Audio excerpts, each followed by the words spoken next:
This is TruthQuest, uncovering the powerful technologies, visionary strategies, and compelling stories that fuel our quest for clarity and authenticity in a rapidly changing world.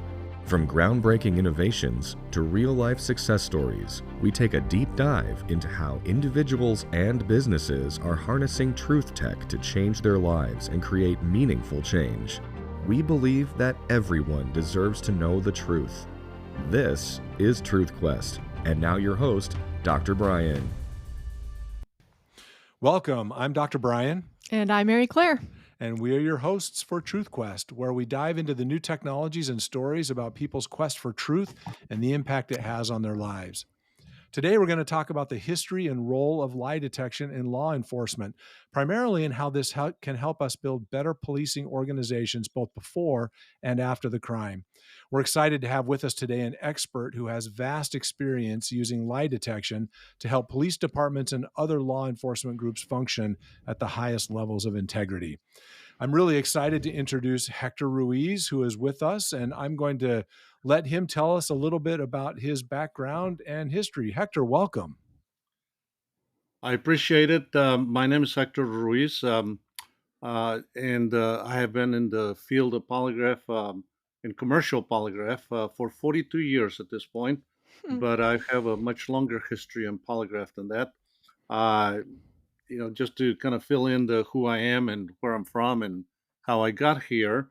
I actually immigrated to the U.S. when I was a teenager, about 16 years of age, and 5 years later, I was a citizen, and I uh, graduated from college, and I became a police officer for the city of Dallas.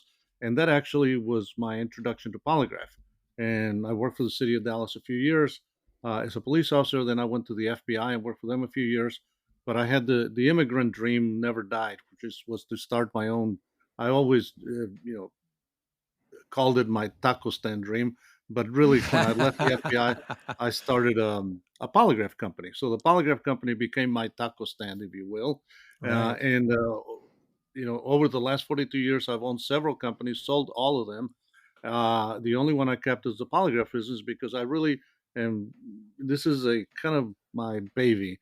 It's a passion for me to be involved in the field polygraph. So I've owned companies with as many as 650 employees, and in fact, that particular company was a security guard company, and I owned it for about 24 years. And but finally, in December 28th, and it was time to scale back, and we sold that and sold pretty much everything else. So what I'm involved today are primarily two things. I'm an investor in a number of real estate projects, which I've always done on the side, and then the polygraph business, which I've done since the 1983 until today, and I've seen polygraph from the days when it was the wild wild west.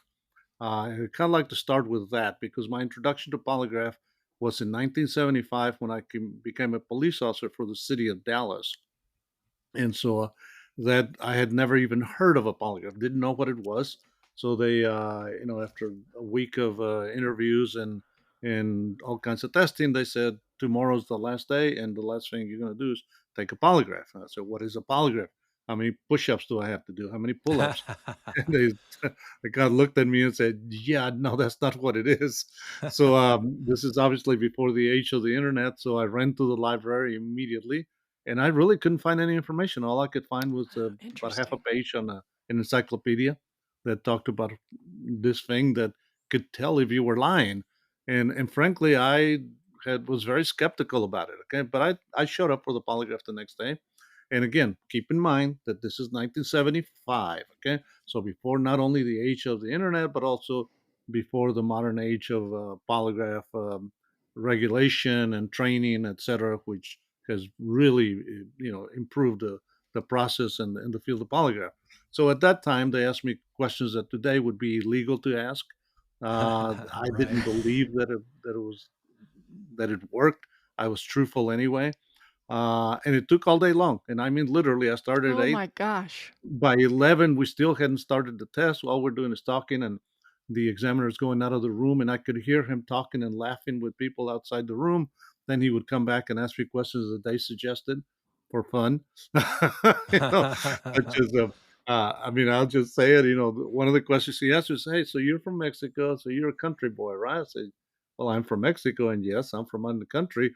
Um, so what about chickens? Did you ever do anything? You know what I mean? You ever do anything with chickens?" And because I thought, okay, well, this is a joke, my answer was, well, it kind of depends on the chicken. I mean, there's some that are really good looking chickens and some not so much. And so then he leaves the room and it kind of continues. Then right before noon, he says, "Hey, you hungry?" I said, "Yeah." He says, "Man, they got great barbecue across the street here." And we were at the, you know, in a downtown building and 106 Hardwood, where many of you know it from history, where Harvey Oswald Oh, yeah. met his demise in the Right. basement. And so he takes me across the street. We have a nice barbecue lunch, brings me back, says, "Well, it's time for your test." And at the end of the test, he hooks me up. And at the end of the test, I said, "Well, how did I do?" And he didn't tell me whether I passed or not. He just looked at me and says, "Ah, you're going to be a fine cop." I said, "Okay." So my interest, but it piqued my interest. Okay. So I asked him, I said, "Well, how do I learn this thing?" I mean, because I mean, I don't see how it works, but I really would like to know more about it. And he says, "Look, worry about getting through the academy. When you become a cop, then come and see me." And I actually Wow. learned a lot from Huh. him over the years. Never became an examiner at that point. I learned a lot from him about polygraph, simply because I would communicate with him and I'd come and visit him whenever I could, and I'd sit in on some of the tests. And he was actually a really good interviewer. And back then they used to run polygraph without controls. Well, what we call control questions, comparison questions today. Comparisons, yeah. So basically, it was just what they call the relevant irrelevant technique. They ask you, is the sky blue, and have you stolen money from an employer? And Yeah. etc. Okay, which is not something that I would ever recommend today. So my interest remained with me. So when I left the FBI, I actually I had planned it all out for about almost a year. So the University of Houston had a polygraph school, a very fine school that was run by Shirley Sturm, one of the most respected people in polygraph at the time. And so my instructors were Cleve Baxter, Shirley Sturm, and some other people, Ron Decker, all people that if you know anything about polygraph, are incredibly respected in the field of polygraph. And so I opened up a business. I opened up a polygraph business, and frankly, my vision was that I was going to have 18, 20 polygraph offices throughout the Southwest, and everyone was going to have about 20 polygraph examiners. And I was on my way there. And I really thought, okay, this is working, man. This is incredible. And then the U.S. Congress passed a law Oh, yeah. that nearly killed the polygraph business in the United States. It killed the commercial business, frankly. Okay, Right. so without going into the whole history of it, it basically came down to this. Um, People complained that polygraph was abusive or being used in an abusive manner, and that it didn't work. Okay, so through a process of congressional hearings, the industry was able to prove that polygraph actually works. It's not perfect, so we had to say, look, for pre-employment testing, it's about 86% accurate. For specific issue testing, where we're only testing over a specific issue that someone is accused of having done, it can be as high as 92, 94% accurate. Okay. Um, and so then the conversation turned to, okay, fine. So it works, but it's not fair, because the unions were also very involved in this Huh. project to kill polygraph, or to kill the polygraph industry. So the U.S. Congress, in its incredible wisdom that it always has, made the decision. Okay, so apparently it does work. So we're going to pass a law that basically says if you get your check from a government agency, whether it's local, state, or federal, they can polygraph you for pre-employment, for anything else. They can polygraph you all day long, every day if they want to, with almost no restrictions. Okay, but if you get your check from private industry, they cannot do pre-employment testing, with few exceptions, and they can do it for investigative purposes. Somebody steals something from somewhere and you want to investigate as a company, you can use polygraph. However, they made that part of it so difficult to comply with that when the law Yeah. took effect in December of 1988, I told all my clients, look, I'm not going to do polygraph for you uh, because of this and this and this, and it's going to end up with lawsuits against you mostly. I know how to protect myself, but there's no way for you to meet these requirements without making a mistake along the way. And basically, the reason was is that they had three elements. The first element is you have to prove you're missing something. Well, that's really not difficult. I'm missing, here's my deposit slips. I'm missing $80,000 from the bank bag. Number two, you had to prove that whoever you wanted to test had access to that at the time that it occurred. Again, not that terribly difficult to prove. And the third part is the one that became very difficult because they didn't fully define what they meant by this. And you have to put in writing the reason, justification for why you think this person did it. And that's why you're, doing the polygraph on them or asking them to take a polygraph. Well, but the way that it was written, basically, you have to prove the person did it. Before And you if you can give have, them the polygraph. yeah, so if you have that much evidence, there's no need for the polygraph. Yeah, Yeah. that's And, right. and if you make any mistakes, and by the way, because I reached out to the labor department, so okay, well, give me some examples. It's, oh, we'll decide after the fact. You do Oh, the testing, geez. and then after the fact, we'll tell you if you did it correctly or not. That's not So Yeah. at helpful. that point, to give you an idea, in Texas, because Texas had a licensing law at that time. Okay, so you had to be licensed by the state of Texas. This is the case in about 24 states. I think it's about 24 states at this point that still have licensing laws. But anyway, so you had to, be trained. You had to have a 400 hours of training. You had to have meet certain requirements. You had to pass a test, and then you were supervised by the government, by the state. And if somebody filed a complaint, they had recourse. And so that kept us in line. We did a good job. But to give you an idea, after that law in 1988, the state of Texas went from about 850 to 900 licensed polygraph examiners to probably less than 100, and the majority of those were actually employees of police departments and other government agencies. So Mhm. really the commercial industry was pretty much dead. In fact, I even gave up my license. I said, well, there's no need for a license. And I went on to other businesses that I had for about 4 years. And then in 1994, I actually came back into the industry because by then, those few people that had survived, those had discovered another line of testing, okay, and that's sex offender testing. So at that point, the market was and still is today. You're either doing pre-employment testing, that's 90% of your work, and on the government side, pre-employment testing with maybe another 10% for internal affairs, etc. So about half the business is pre-employment testing for police departments, fire departments, other government agencies, and a lot of that work is actually done internally, so they have their own examiners. But there's still some there for commercial examiners. And then where it really picked up for commercial examiners was the sex offender testing. A Mhm. few polygraph examiners in Oregon and a couple of other places convinced therapists who worked in the sex offender field to use polygraph to verify whether they were being told the truth or not. And there was initially a lot of resistance because the therapist felt like, wait a minute, that's breaking the trust. These people trust us. Okay. So now we're going to tell them we don't believe you. We're going to send you a polygraph. But there were a few that were intelligent enough to recognize, hey, maybe they're not telling us the truth. So they allowed the use of polygraph, and what they found was, and there's a study that from that time where people who were registered sex offenders who were telling their therapist, I only had sexual contact, physical contact with one child or two, maybe three at the most, and who were doing really well in the program, who the therapist swore were just being truthful and doing well and progressing and just complying with everything. And suddenly they're telling the polygraph examiner, well, actually, I had contact, physical contact with 10, 20, 30, some as much Mhm. as many as 100 kids. And so that's when polygraph was accepted in that community.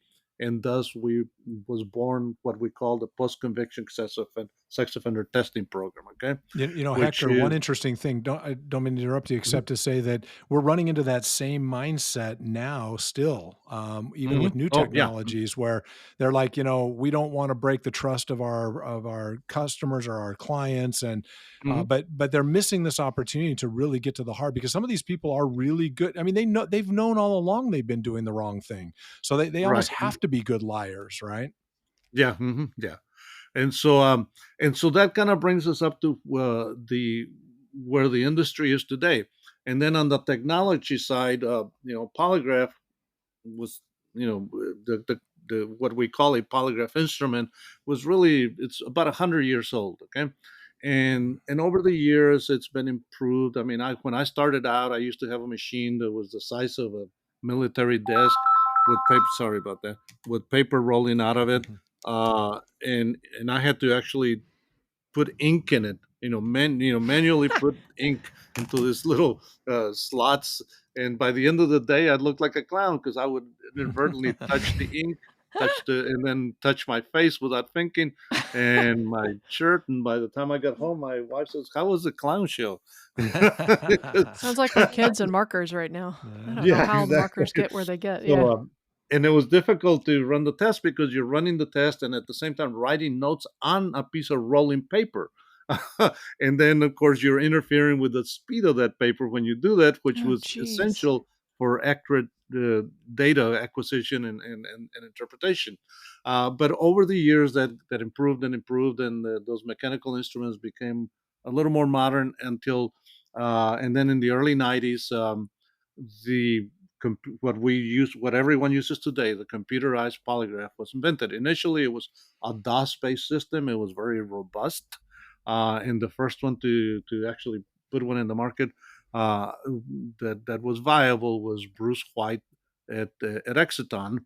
But it was really invented by Dr. David Reskin out of the University of Utah, who Right. it's important to remember because he's very involved and was, essentially the father of iDetect and Verify, those modern tools that we're bringing into the market today. But Right. now we have the computerized system. But in reality, when you think about it, the computerized system is still the old 100-year-old system. The only difference is that the way we acquire the data and the way we display it, okay, is more Mm. convenient, it's easier, but it doesn't it represents progress, but not a huge leap to me, not, Right. in technology, okay, or advancement of the science.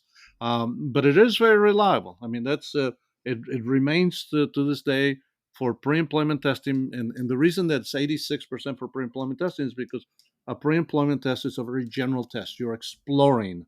You're No one's accused of anything. There's no evidence that any crime was committed.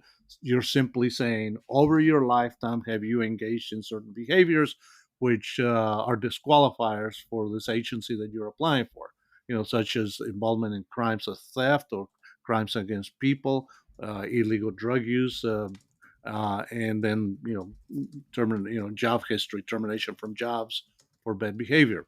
So it's exploratory. So by its very nature, is going to be less reliable, but still, I think 86% is very high reliability, very high accuracy for almost any kind of test. I feel like I keep Mhm, educating myself. We hear mhm. about kind of that accuracy can change depending on the polygraph examiner themselves. Is that a myth or is that real? Well, it's both. Okay, it's a Okay. myth in the sense that if the examiner is well trained and is using and is respecting the technique, okay, not changing it, then that should be the same across all examiners. The problem is examiners are human beings, Yeah. and again, that's important to remember for what we're going to discuss a little later here about technology. It's a human being. So I myself, on Monday, if I didn't go out and party all weekend, Monday morning at 8, I'm probably doing a really good job. By Friday afternoon, when I've had an opportunity to get tired and exhausted and be thinking about what I'm going to do the following weekend, etc. I'm probably Yeah. not doing as good a job. Okay, I mean, it's that simple. Okay, Yep. we try to avoid that. At least in our company, we've automated almost the entire process of polygraph.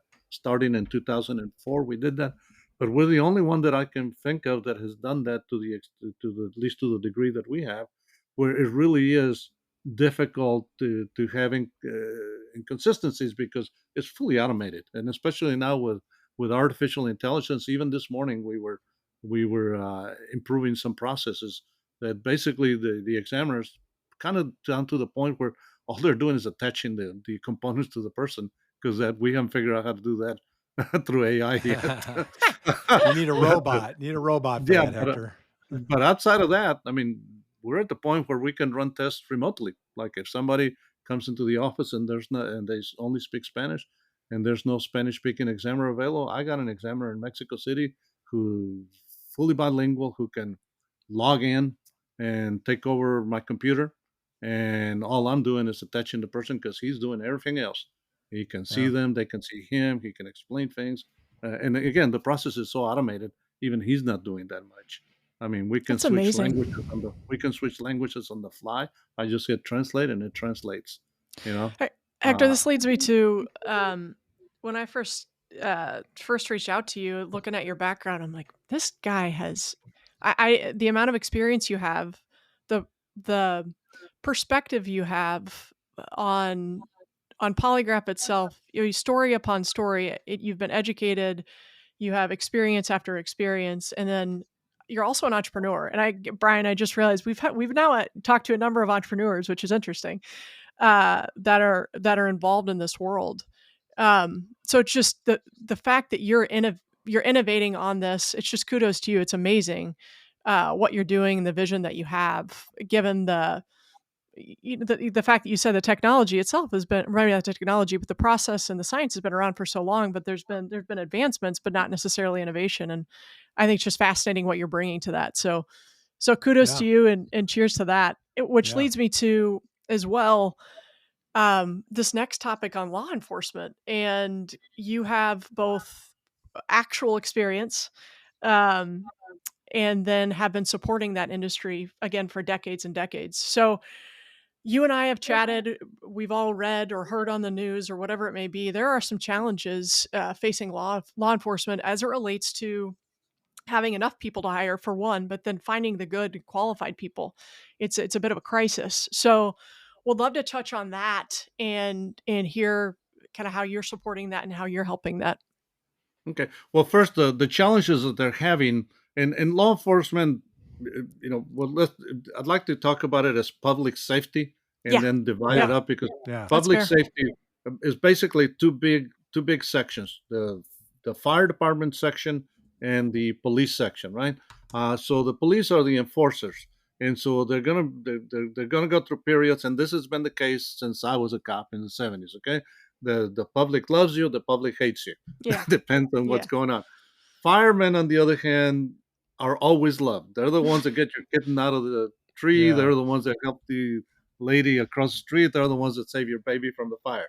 So there's not a whole lot to hate about firemen. Okay, so they are popular today. They always have been and probably always will be. Okay, police officers, on the other hand, are the ones that tell you you can't do that. Stop. No, you can't go through that Yeah. door. No, I'm sorry, you can't rob that store. And I'm sorry, you can't commit murder just because you're mad at your spouse. And so I'm the guy that's going to stop you from a lot of stuff. And unfortunately, police officers are also having to make decisions that are split seconds. Yeah. And unless you've been there, it's so easy to look at a video and say, why did he do that, right? And sometimes as a former police officer, former FBI agent, I agree. I'd say, that person should have never been a police officer. Somehow they got through the system. There's a million police officers in the United States. How are you going to guarantee a system where not one Yeah. police officer ever makes a mistake? But there are people that, but those are few. Okay. Sometimes I look at videos and say, well, what did you expect him to do? There's a guy with a gun pointing it at him, and people tell me all the time who have never worked, well, why can't he just shoot him in the hand? Because I'm sorry, Wyatt Earp probably couldn't do that. Okay, so and then with obviously with the internet, everything changed. Okay, so two things impacted the ability of police departments in particular to recruit, and it impacted them heavily in some cases. Number one, there were some unfortunate cases that really, when you look at the videos, what else are you going to say other than it's a bad situation, a bad decision by some police officer that led to a bad outcome. But because the internet magnifies things to such a degree, it when you look at it, and then it's over and over again, and it's Yeah.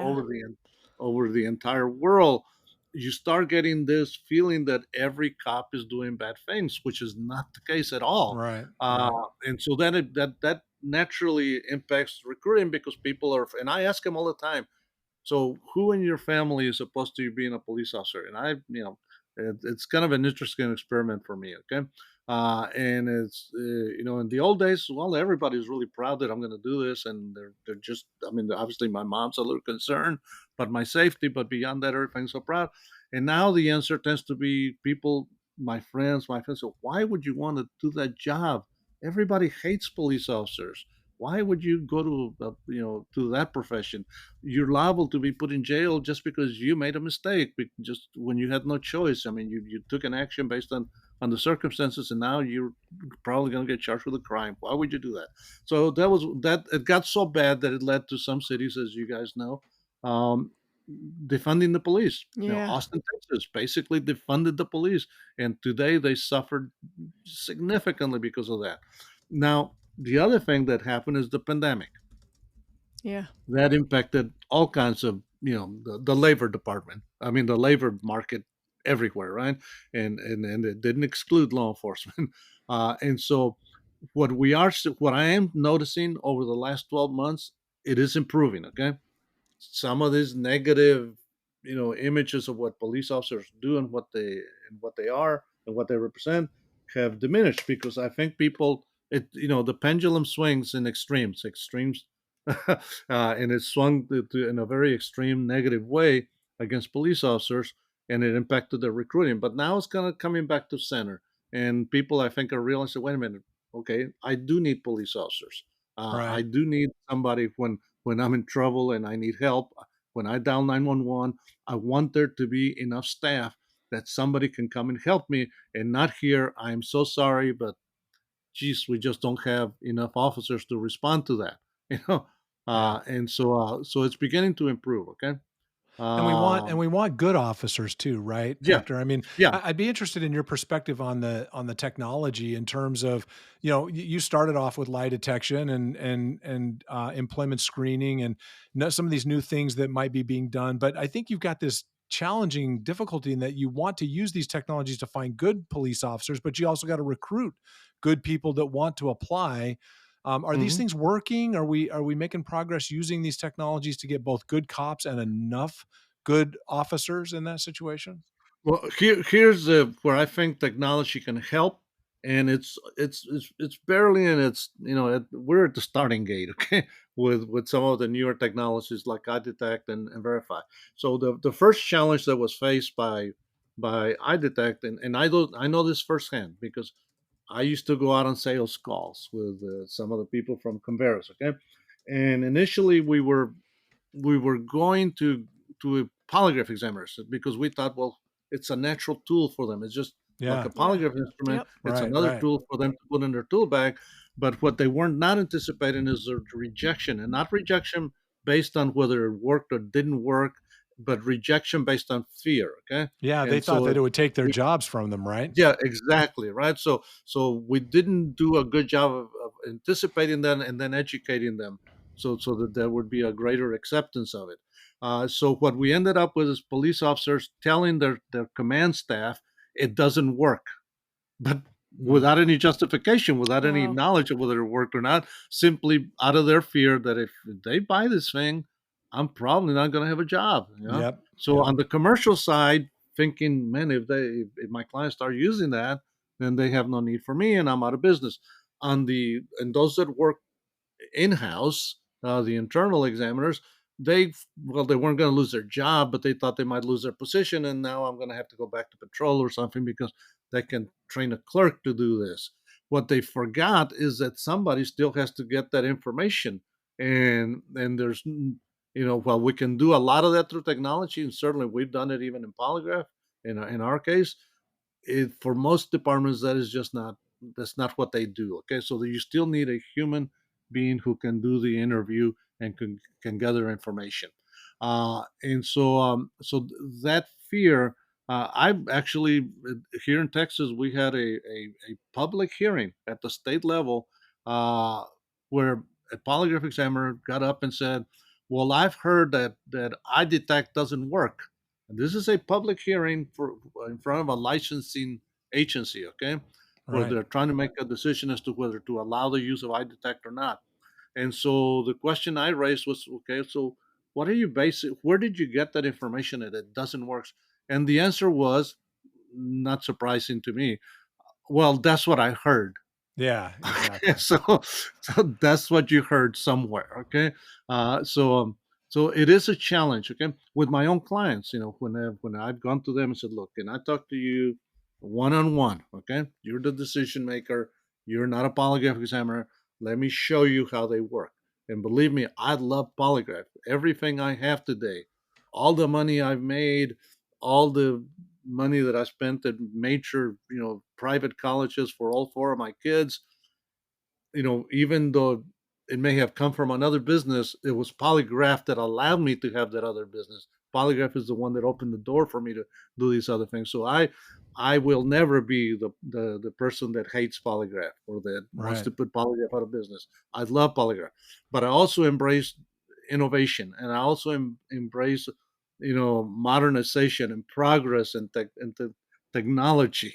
And I'd look at these new technologies like I detect and verify not as a replacement for polygraph, but because polygraph in the end is just the field of lie detection, the field Right.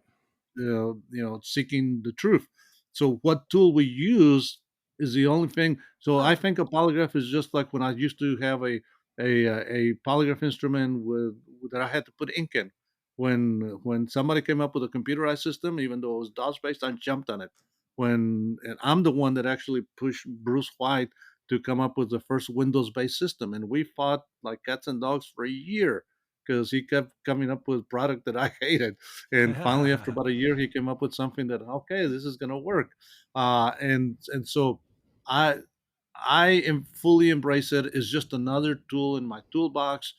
And one day it may be so good and so automated that I no longer need that computerized polygraph system. Just like Yeah, today, this just becomes the new polygraph, right? Whatever you yeah, Yes. call that's it, to all your it point, It's it's a becomes. just a That's all it tool. yeah, becomes. it's a It's just a new positioning tool. issue. Yeah, and if you learn the problem is that as human beings, we hate we really don't like innovation, right? I've always Yeah. done it this way. I don't Yeah. want to learn a new way to do it. It's I've gone through threatening. that in my It's company threatening. when I Yeah. yeah, when I had to train my polygraph examiners to use computerized systems. Oh man, I thought they were going to take me out onto the town square and hang me, but they eventually learned it and loved it. And now, to me, it's just the same process. Now we got to go through this of teaching them how to use this new tool. So how does I detect and verify impact recruiting? And I think it has the potential to impact it in a very positive manner because it allows us for the first time to be able to remotely do testing. Where Right, Yeah. right. in the old days, some of my larger agencies would ask us to travel with them. So we would travel to Puerto Rico, to Chicago, to Detroit, and sit there and do polygraph tests one at a time, a very slow process and very expensive process. They're having to pay for my expenses, my meals, and I was obviously my daily fees. Where Right. today we're at the point with Verify when we're running some tests completely remotely. We send the person a link, every bit of instruction they can possibly need. We've gone far beyond what Verify, what Converos does with it, to adapt it into our own system. And so everything from the scheduling to the doing the interview to doing the test to sending the results to the client, everything is fully automated. And so now I can go to my agencies to say, look, even if you're not completely convinced of the accuracy rate versus polygraph, because that is a long haul to prove that to them, but at least use it as a screening tool. And if you want to follow it up with polygraph, you will Yeah. now end up with Yeah, exactly. applicants of much higher quality, because they will have been screened through Verify. In this case, Yep. we're, the business that we're building a company called Cleared Applicant. By the way, the website is not operational yet. It's been built but not operational. It's going to be called clearapplicant.com, and it is designed as a recruiting um, website. So we will Hmm. recruit people, but much more than recruit them for law enforcement agencies, we will also screen them through Verify and some other tools that we're bringing on board. And so that when that agency decides that they want to invite that applicant that they never spent any time or effort or money to go recruit, they're just going to go to a database and pull them from there. When they invite them to come to their city, they are much more likely to have an applicant who's going to pass all their tests, including, if they want to go that route, their polygraph test. Okay. Where right now, when the way that they recruit is that they send teams of recruiters out to cities, and then they recruit locally, and they bring all these people in, and then they invite them to come to Dallas, Houston, San Antonio, wherever they're recruiting from. And those people come in, and the first thing that happens is 34% of them get knocked out by the general knowledge test. Then a certain percentage get knocked out by the physical fitness test. A certain percentage get knocked out. About 34% of those get knocked out by the polygraph. So what we're trying to do is build a system where the majority of those people will come to this city now and actually pass all of those tests. So our website is going to Right. address a Right. lot more than just the lie detection aspect of it. But on the lie detection side, I think with Verify, we have a tool that really I've dreamed about for years, to be honest, and especially in 2015 when I became not only a distributor but a partner and an investor in Converas, and iDetect was the tool. I really thought, if we get to the point where this thing can be done remotely, truly remotely, then we'll probably have something. And I think we're on the doorstep of that right now. I think so too. Hector, this has been so fun. You are clearly the OG of this space and That's what, just have yeah. so much knowledge and information. And we've just really enjoyed having you be on. Excited for your new companies, excited for the way this technology is moving forward. We see the same thing that you do in terms of its potential, and hopefully we can continue, in our respective areas to move this technology forward in ways that really benefit people. So thank you for joining us today. Mary Claire, thank you. Thank you, sir. Yeah, it's good to have you. And I thank you to appreciate it, all of our guys. listeners. Yeah, it's so good to have you, Hector. Thank you. And we thank all of our listeners. If you enjoyed this podcast, please like and follow us on Spotify or wherever you get your podcasts. Until next time, we hope your quest for truth is successful. Thank you for joining us on this episode of TruthQuest. If you'd like to be a guest on our show or would like to customize a solution for yourself or your business, email us directly at answers@icanknow.com. TruthQuest is brought to you by the #1 truth verification technology available today. Visit us at icanknow.com to learn more and stay tuned for the next TruthQuest.